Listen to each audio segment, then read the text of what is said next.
Puríssimo.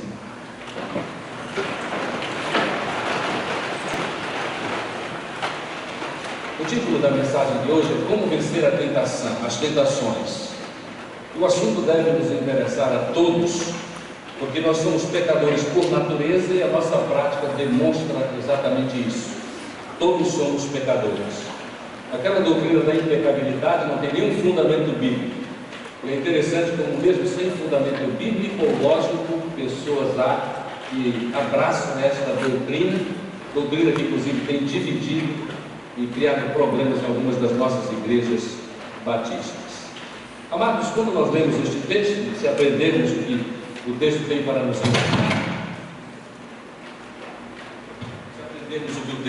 ensinar, nós lembramos o seguinte, gravamos o seguinte: nós não temos de cair em toda e qualquer tentação. Nós somos pecadores, mas nós não temos de cair em todas as tentações, porque há recursos que Deus coloca à nossa disposição, e os recursos são poderosos, porque são recursos de Deus mesmo. Eu gosto muito do texto de Harold Reiner. O título do livro dele é muito curioso. O título é Cutucando Coisas que Deus desaprova, mas a igreja aprova. E ele, em certo capítulo, ele diz que crente não cai nesta tentação, diz que ele escorrega. E a ideia de que crente não cai nesta tentação, mas escorrega, ele fala de uma determinada tentação que não é o assunto de hoje de manhã. Ele se escorrega porque nós vamos deixando de lado as orientações do Senhor, que são muito precisas e poderosas, e nós vamos deixando, e aí nós nos encontramos no meio de um emaranhado e no meio de tantos problemas. Quando eu pensava a respeito desta realidade, que às vezes nós vamos escorregando, eu fiquei imaginando um sonho de crente, e pastor tem que ser crente, né? Fundamentalmente. O sonho de que a igreja não tivesse tantos problemas, não tivesse tantos escorregões, porque, como os irmãos sabem, os irmãos estão envolvidos no ministério do Senhor, há tanta coisa maravilhosa nas quais nós podemos estar envolvidos com o nosso tempo, mas por causa de nos escorregarem e caírem, como dizem, em tentação, nós temos que tratar deles. É papel da igreja também. Eu li um livro inteirinho e muito inspirador de Eugene Peterson, aquele que escreveu e editou a Bíblia, a Mensagem, onde ele fala para pastores que parte fundamental do trabalho pastoral é o cuidado com as almas, cuidado com as pessoas, é verdade, mas há muita coisa administrativa na qual nós perdemos tempo, há muita coisa nas almas que nós não devemos estar tratando, porque há poder em Jesus Cristo. Aí alguém diria assim: então por que acontece isso? Irmãos, acontece isso porque alguns que deviam ser filhos de Deus na igreja ainda são filhos do diabo. Não há nenhuma dúvida sobre isso. Ou você tem dúvida a respeito disso? Não devemos ter, não, porque quem tem o Espírito de Cristo está um pouco preso com o Espírito. Então, irmãos, quem tem o Espírito de Cristo é dele, e quem tem o Espírito de Cristo tem poder, tem. Os irmãos que são fiéis a Jesus Cristo têm poder. Eu tenho certeza que o irmão fiel a Jesus Cristo não é o seu mérito, é a graça de Deus, mas você tem poder, você não cai em toda a tentação, porque se você caísse em toda a tentação, você estaria nesta altura, sabe, tocado pelo diabo, duvidando. Não, Deus não tem poder. E tem, irmãos, tem. As pessoas podem viver vidas virtuosas, não quer dizer que ele não tem pecado por causa da nossa natureza, mas vidas excelentes que podem ser usadas por Deus no seu serviço. Mas, amados, nós usamos tanto tempo porque pessoas escorregam e caem em tentações as mais vis e as mais simples.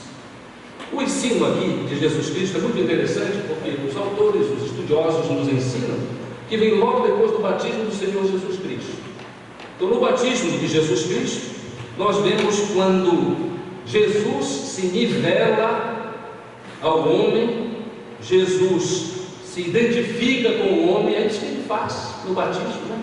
João Batista disse: não, quem sou eu para te batizar? Ele disse: não, convém que nós cumpramos toda a justiça. Jesus é homem-Deus, é isso que está atrás de tudo isso. Se ele não fosse homem-Deus, todo homem e todo Deus, nós não tínhamos condições de ter qualquer esperança, porque ele não nos entenderia. E o autor de Hebreus torna isso extremamente claro. Nosso sacerdote é um que se submeteu ao que é a nossa vida, mas foi vitorioso. E aqui nos dá o exemplo sobre esta questão das tentações. Que consolo nós temos nesta realidade? O poder e o exemplo do Mestre Jesus. Ele conhece as nossas fraquezas.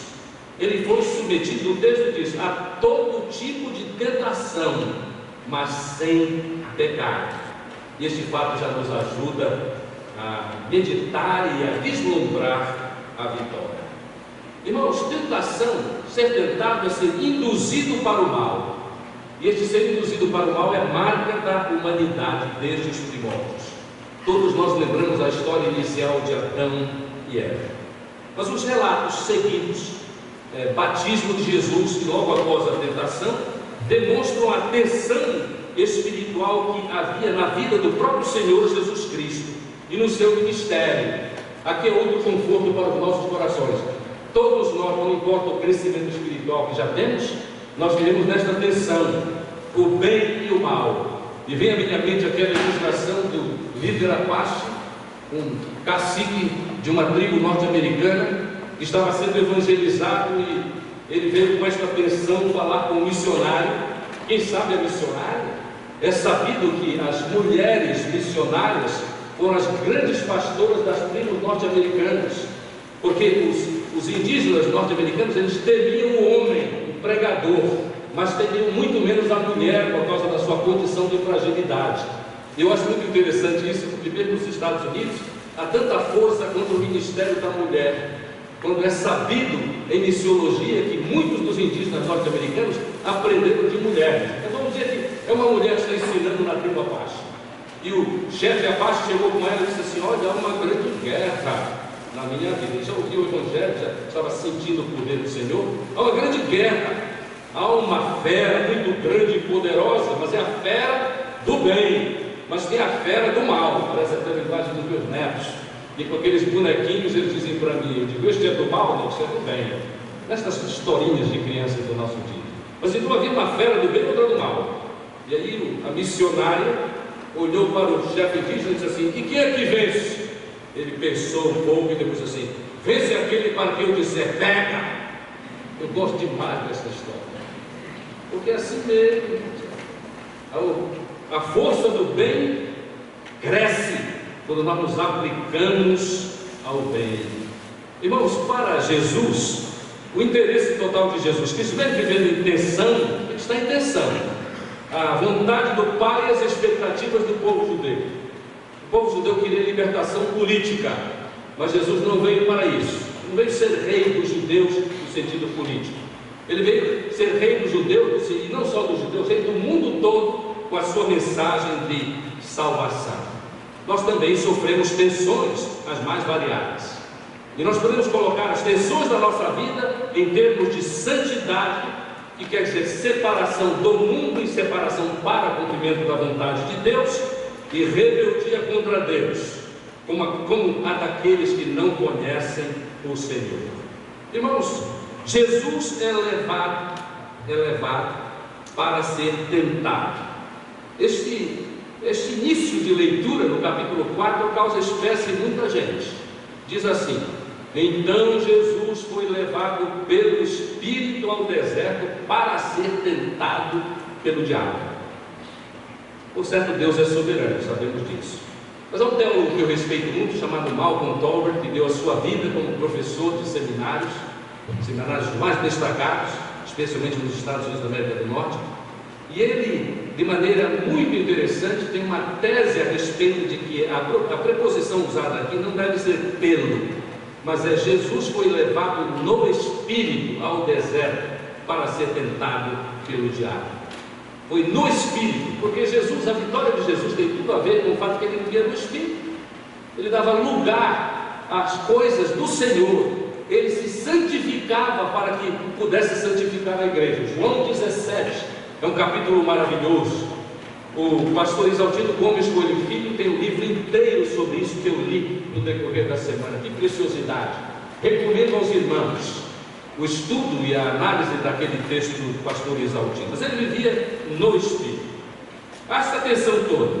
Mas Jesus passa 40 dias no deserto, 40 dias e 40 noites. Há um fato muito interessante relacionado a isso, é que na Bíblia Sagrada, no Velho Testamento, 40 dias é geralmente o tempo do teste. Estas coisas da Bíblia são muito curiosas para mim. Era um período comum de testes espirituais. Tanto é que Moisés, segundo Deuteronômio 9:9, logo depois da entrega da lei, ele passa por este teste, 40 dias e 40 noites. Elias também, no Horebe, passa pela mesma experiência, 40 dias. E chega o momento de Jesus Cristo, para ser tentado. Tentação é a ação do diabo. Eu espero que todos os irmãos saibam que o diabo existe. Um dos grandes teólogos do passado dizia assim: há dois perigos em referência ao diabo. É nos encantarmos e imaginarmos que ele tem todo o poder. E o outro perigo é imaginarmos que ele não existe. Como aquele seminarista, não sei se era do Seminário do Sul, irmão Diego, mas o seminarista que, aliás, eu sei sim, ele era do Seminário do Norte. E ele, quando chegou o término do seu curso, ele ia ser consagrado. E os pastores estavam ali, pastores considerados expoentes no conhecimento bíblico, outros 5 mas que conheciam a palavra também. E muitas perguntas foram feitas pelo examinador. Quando terminou o exame, o examinador disse, como é feito assim, disse: alguém aqui quer fazer uma pergunta? E um pastor muito simples levantou-se e disse assim: meu querido, você quer ser pastor? Você quer a existência do diabo? Ele disse: eu não. Ficou todo mundo assustado. Os pastores começaram a meditar: não, esse a gente não pode deixar passar. Imagina um pastor que não sabe que o diabo existe. Aí chegou a hora da votação.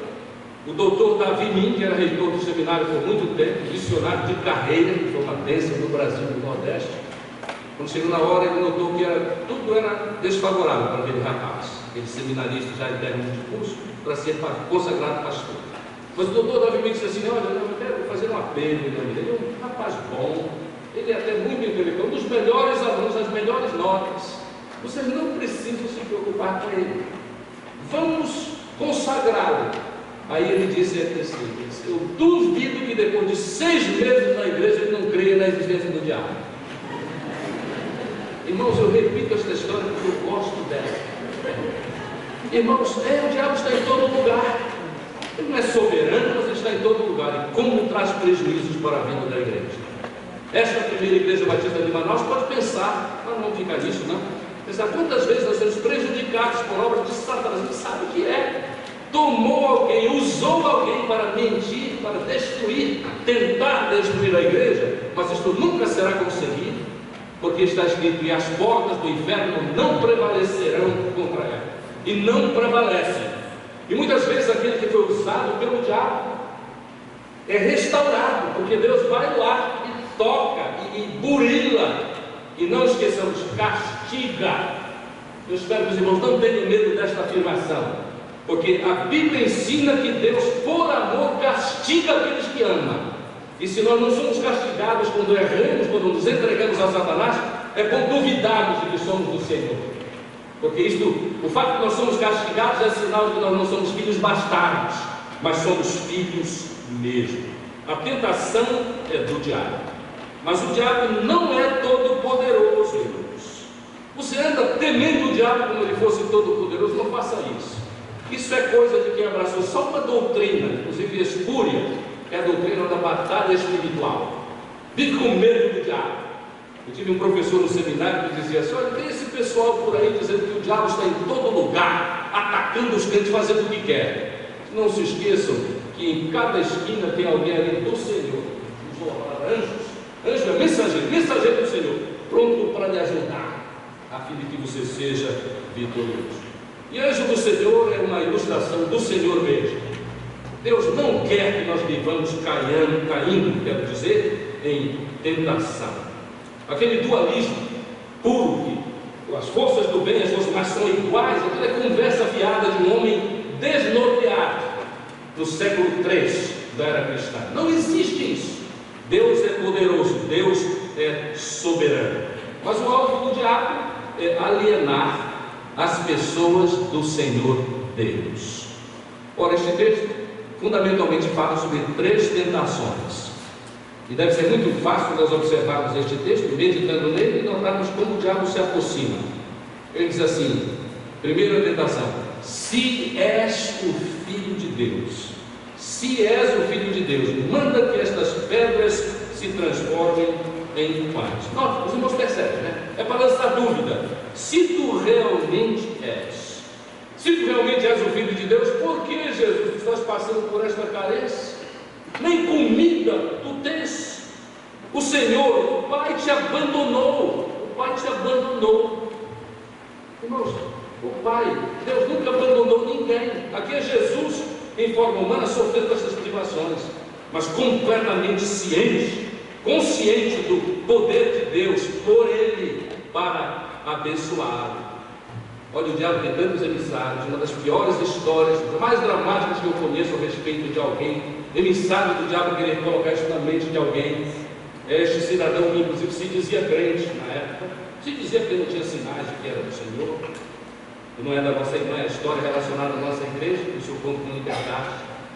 E um dia disse-me a governanta daquela família, uma família rica desta cidade, disse que quando um garoto que participava com sua governanta da escola bíblica dominical desta primeira igreja batista de Manaus, quando o garoto, certa feita, cruzou as mãos assim, em atitude de oração, e começou a dizer: ó Senhor, eu agradeço o pão que tu nos dás. O pai que ia passando, apressado, porque tinha que cuidar dos seus assuntos profissionais, assim, não respeitou nem aquele momento da criança com Deus. Disse assim: meu filho, não ore para Deus, porque se eu não lhe der esta comida, Deus não lhe dá. Irmãos, eu nunca ouvi, nunca, coisa não dá nada. Mas é emissário do diabo. É o que o diabo quis fazer com Jesus Cristo. Olha, se tu és o Filho de Deus, há provas aqui que tu não és Filho de Deus. Mas o que é que Jesus faz? Permanece confiante no Pai, que sempre supriu e continuará suprindo também as nossas necessidades. Jesus continuava a depender do Pai. Aí cita a palavra de Deus para o diabo. O diabo sabia desta palavra. Eu digo assim porque logo mais quem vai citar a palavra de Deus é o diabo. Vai tomar iniciativa, irmãos. O diabo também cita a palavra de Deus. Os falsos profetas citam a palavra de Deus, mas distorcem os significados. Olha o que o diabo diz, que é atrevido. Ele disse: olha, se és o Filho de Deus, primeira tentação, se és o Filho de Deus, manda que essas pedras se transformem em pães. Jesus não diz. Mas Jesus Cristo responde: nem só de pão viverá o homem, mas de toda a palavra que procede da boca de Deus. A mensagem, temos que continuar a confiar. Eu vou continuar a confiar. Jesus faz assim e nós podemos fazer a mesma coisa. Jesus Cristo não subordina a sua vontade às coisas secundárias, ênfase para secundárias, como carências de toda sorte que são a nossa experiência humana. Irmãos, a doutrina da prosperidade não está com nada, inverte os valores, inverte os valores. Deus é por nós, mesmo que nós soframos fome, e muitos crentes sobre a face da terra sofrem fome, sofrem. Lá no Haiti vocês vão sofrer, vendo isso.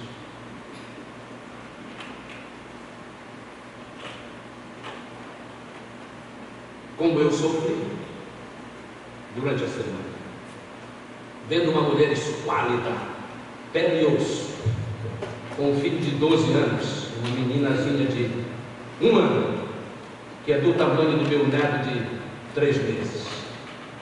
Desnutrido.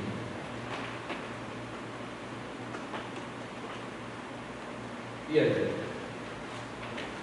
Nós vamos andar buscando prosperidade, porque prosperidade é sinal, dizem os falsos profetas, de que nós somos abençoados por Deus. Não importa o nosso status social, não importa o crescimento da nossa intelectualidade, não importa coisa alguma, Deus é por nós. E prosperidade pode vir, mas que quando ela venha, seja porque esta é a vontade de Deus, é a expressão da vontade do Senhor. Mas na segunda tentação, o diabo também tenta colocar, não coloca porque Jesus é Filho de Deus. Então ele vem e diz: se és o Filho de Deus, olha, joga-te daqui para baixo. Aí ele cita, que coisa, ele cita o texto sagrado. Irmãos, ele te dará ordem a seus anjos a seu respeito, com as mãos eles o segurarão, para que você não tropece em alguma pedra. Aliás, este é o texto dos macumbeiros, você sabe disso? Visite só por uma questão de experiência uma venda de macumbaria aqui em Manaus ou em qualquer lugar do Brasil. Salvador tem muito disso também. Está apinhado, né? E há lugares do Brasil que a gente não espera, por causa da distância daquela parte do país, lá no extremo sul, você não espera que haja tanta macumbaria, mas é só macumbaria. É evidente por onde a gente anda. Irmãos, o Salmo 91, está lá uma Bíblia aberta, geralmente uma fita vermelha, bem grossa, Salmo 91, pode ver quando você estiver viajando por aí, ou então indo aqui no Mercadão, você vai ver isso. Os diabos citam o Salmo que os macumbeiros adotaram. Mas, irmãos, então vamos pensar assim, mesmo citando a Bíblia, algumas pessoas estão erradas. A aplicação pode estar totalmente contrária ao que é a vontade de Deus. Lá naquele tempo de Jesus, o templo era o centro das manifestações de poder. Era ali que o povo de Israel esperava e falava: recupera, Senhor, o reino. Uma ideia errada, era o reino político, mas era ali o momento das manifestações. O diabo vem e diz: olha, se tu és o filho de Deus, salta daqui, demonstra o teu poder, demonstra o teu poder. Jesus recusou isto também. Jesus decide e demonstra claramente que nós não devemos pôr à prova o Senhor Deus. Isto é, Jesus não força a situação, Ele espera o tempo do Pai, o modo, não apenas o tempo, mas o modo de Deus também. Nós vemos mais uma vez em Jesus Cristo, vencendo a segunda tentação, a sua paciência e a sua confiança. Ele vai continuar esperando no Pai, e nós, nas nossas tentações desta natureza, precisamos continuar esperando em Deus, porque Ele supre todas as nossas necessidades. Mas convenhamos, na nossa vida até aqui, quantas vezes decisões erradas que transtornaram a nossa vida, só porque nós não tivemos a certeza e a confiança para esperar o tempo de Deus para alguma experiência. Por exemplo, a experiência de ter bens materiais, de ficar um pouco mais rico para ter um pouco de conforto. Eu tenho algumas histórias do meu ministério que jamais se apagarão da minha mente. A história, por exemplo, de um jovem senhor, bom profissional, mas que começou a desejar ficar rico apressadamente. O problema não é ser rico, é querer ficar rico com os modos escusos, contrários à vontade de Deus. Ele entrou no lugar onde estava e disse: olha, pastor Paulo, quero lhe comunicar o seguinte: estou indo muito bem, Deus está abençoando a minha vida. E ele, muito enfático, ele era muito simpático, muito místico até, me contando a alegria. Eu me alegrei com ele. A Bíblia não diz que é para alegrar os que se alegram e chorar com os que eu me alegrei com ele. Agora é hora da alegria, né? Que maravilha! Pastor, é o seguinte: olha, eu estou indo tão bem. Eu lembro que aquele carro Monza, que alguns diziam que era o primeiro carro com aparência de carros europeus e norte-americanos de classe, não tem nada a ver com a comparação, é fraquíssima a comparação. Vocês sabem, conhecem mais de carros do que eu, especialmente o Diácono César, tem uma comparação. Mas saiu esse carro Monza do Brasil, um coupé Monza, lindo. Eu disse: pastor, estou sendo tão abençoado que eu ganhei um carro novinho, vou agora com a família, vou colocar uma balsa até Belém, de Lago até o extremo sul, viajar por este país, estou de férias. Eu me alegrei com o cidadão, irmão em Cristo. E, irmãos, que eu não sabia que 3 meses depois ele entrou novamente no meu gabinete. Aí era hora de chorar. Aí aquela choradeira toda, ele não podia nem falar, engasgado, como é normal, ser humano ficava aqui emocionado. Aí, quando ele finalmente pôde falar, talvez uns 10 minutos de convulsivamente está soluçando, sentido, sabe o que ele disse? Ele disse: pastor, jamais imaginei, escutem essa, jamais imaginei passar pelo que estou passando. Pastor, eu fui chamado pelos meus superiores, e eles não disseram palavra, eles disseram para mim o seguinte: os chefes do negócio, porque queremos que você veja um filme, estava gravado. Aí ele viu, sabe o que? Ele acertando qual era o percentual dele, 25%, em todas as vendas. Sabe o que aconteceu? Castigo, perda do Monza e por pouco não perda da vida. Amados, quantas decisões erradas, na família, na profissão, nos negócios, por causa da insensatez de não colocar a vida nas mãos de Deus, para receber de Deus, no tempo de Deus, do modo de Deus, as bênçãos que Ele tem para nós. E tem bênçãos. Quando eu penso a respeito deste erro, desta tentação que alguns têm caído, em que nós podemos cair também, se não cuidarmos, eu fico pensando, por exemplo, a respeito da bênção que é ter família. Não há bênção muito maior do que a bênção de ter família, ajustada e abençoada, para abençoar o mundo. Creio nisso, especialmente o juventude, creio nisso. Mas, irmãos, é na estação própria. Vocês já ouviram alguma vez uma mulher que ficou grávida e abandonada do namorado chorar as marcas e dizer para você na sua cara que o meu filho é uma maldição? Você não ouviu isso, não? Deus tem poupado vocês, então. Eu já ouvi muitas vezes esta conversa. Sabe por quê? Porque não esperaram o tempo de Deus. Tempo de Deus na escolha, do modo de Deus. No decorrer da semana eu disse para uma jovem muito interessada, e eu fiquei animado, irmãos, porque a jovem, talvez ela esteja conosco, não sei, não vou divisar, e eu não estou dizendo o seu nome, mas eu notei a empolgação, a alegria dela quando ela ouviu da sua própria leitura 1 Coríntios 13.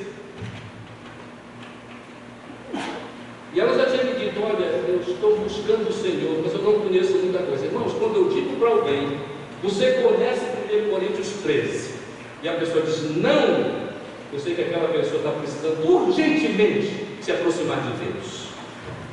Quando eu converso com alguém, digo assim: você já sabe, ele se mostra assim, é evangélico. Aí eu digo assim: João 3,16, você sabe? Não sabe? Tenha misericórdia, Senhor, eu preciso saber agora. E olha, nós, igreja do Senhor, temos que ter mais misericórdia pelos outros. E não é empurrar com ela abaixo o texto, não, é ler solenemente e explicar, porque gente que não tem Deus na vida não entende o que lê, mas vai entender na medida em que abre o seu coração. É assim que a gente entende. Então alguém vem e diz: não, mas eu não entendo nada da Bíblia. Ainda não entende, mas se aproximar de Deus vai entender. Não foi o que Jesus orou? Você lembra, né? Dou graças a Ti, Senhor, porque Tu tens revelado estas coisas aos pequeninos. Os pequeninos são estes. E alguns de nós há pouco tempo atrás éramos pequeninos. Agora não somos mais tão pequeninos assim, porque Deus revelou. E nós sabemos, e nós pautamos a nossa vida por esta verdade. E pautando a nossa vida por esta verdade, estamos prontos para fazer como Jesus fez. Continuar a confiar em Deus. Continuar a fazer a vontade do Pai. E é para o bem, é para a grande alegria. Amados, vamos evitar experiências fora de tempo. Não há nada melhor do que receber de Deus um filho no tempo certo. Então, decisões corretas, aguardando as bênçãos do Senhor. Mas na terceira tentação, conforme relatos que existem em todos os evangelhos sinóticos, que é semelhante, Mateus, Marcos e Lucas, nós vemos o diabo agora, que não vê que não tem chance nenhuma, que já sabia, que estava tentando uma maneira. Quem sabe se pega? Não pega, não. Jesus não pega. E no crente não vai pegar também, quando a gente tem consciência de Deus na vida. Aí ele não diz mais: olha, se és o Filho de Deus. Primeira tentação. Segunda introdução: se és o Filho de Deus. Ele é, ele sabe que é. Aí ele vem com essa: olha, eu tenho todo o poder, e eu te ofereço todos estes reinos se tu me adorares. Aí Deus diz: tu precisa do meu favor. Eu sou o Senhor.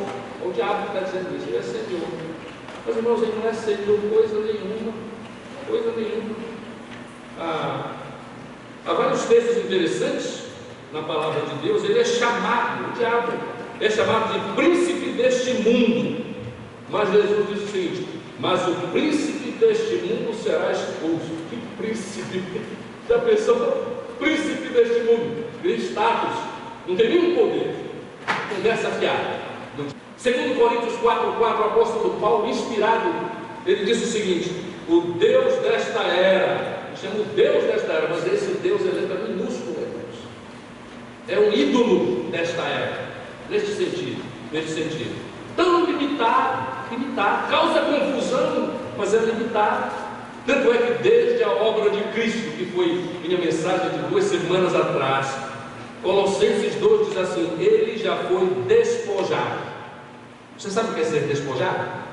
Foi tirada a roupa dele, ele foi exposto, ele foi envergonhado publicamente, quando Jesus morreu na cruz do Calvário. Hebreus 2, 14 e 15, ele já foi derrotado, ele não está totalmente aniquilado, dizem os teólogos com muita precisão, com base no Novo Testamento, mas ele já foi derrotado. Cabeça da serpente já foi esmagada. A serpente ainda se mexe, mas não pode mais causar danos totais aos que são do Senhor. A terceira tentação para Jesus era adotar os métodos do diabo para os fins de obtenção de vantagens e poder. O que faz Jesus?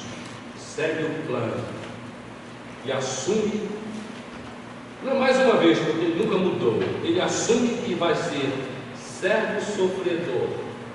Ele vai entregar a sua vida para que o nome do Pai seja glorificado. Ele vai entregar a sua vida para que o plano seja completo. E é isso que permitiu a Jesus na cruz dizer: está consumado. Não está consumada a minha vida, está consumado o plano. Eu vim a fazer alguma coisa e fiz, e está feito.